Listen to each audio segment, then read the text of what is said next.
Brilliance Audio presents Protecting the Enemy by Samantha Chase and Noelle Adams, performed by Maxine Mitchell and Joe Arden. I had the best night of my life when I was 19 years old. I thought so then, and 12 years later, still nothing had ever matched it. It was the first time I had sex with Allie. We'd been together for a couple of months, not exactly dating, but hanging out all the time. We'd been going to school together since she started at Bennington Prep as a freshman. My father was the school's biggest donor, and one of the ways he contributed was through the Maxwell Scholarship for worthy students who couldn't afford Bennington's tuition. Allie was a Maxwell Scholarship student. At first, I only talked to her occasionally. I was a year ahead of her, and she wasn't in my circle of friends. Then we had Russian history together when I was a senior, and everything changed. We sat beside each other for months. Then we started studying together at the library or outside around campus.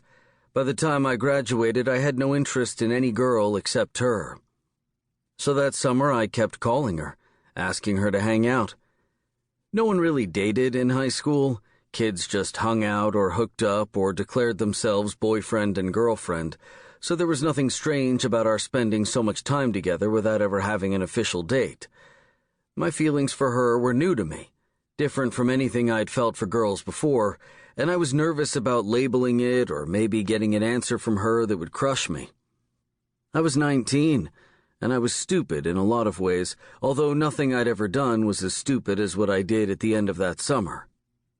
One Friday, I took Allie out to a horse farm in Northern Virginia, about an hour outside of D.C. The farm was owned by the family of a buddy of mine, and Allie had mentioned she loved horses. We had a great time exploring the property and admiring the horses. Then we ended up having a picnic on a blanket under a tree, out of sight of the house, stables, and outbuildings. "I can't believe we only have another month before school starts again," Allie said after we'd eaten. She leaned back, stretching out on her back on the blanket. She wore a little skirt in a soft material that she smoothed down around her thighs. Her legs were tanned and slim, and they made my body tighten with appreciation. So did the shape of her breasts beneath her top, and the way she was smiling up at me, her dark hair spread out beneath her.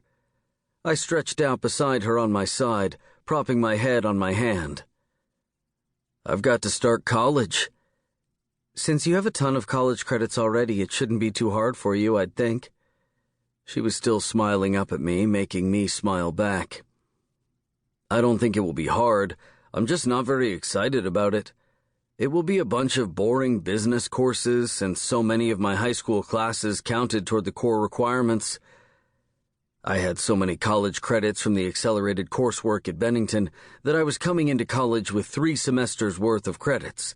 I could jump right into my business major and probably graduate in 2 years if I took a lot of classes each semester." "So take something other than business courses," Allie said. "What are you interested in?" I gave a little shrug. "I don't even know. And what does it matter since my whole life is mapped out? College, MBA, work for my father, taking over the business when he dies." She was frowning now.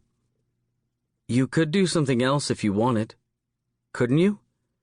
"Not really. That's not the way my life works." Allie was looking concerned, like she didn't like this fact of my existence. "But Sebastian—" "It's really fine, Allie. It's not a bad life. A lot of people would kill for a life like mine. So I'll go to college and be a good boy." "You should do something else if that's what you want to do. You're not just your father's son. You're not just your family. You're Sebastian."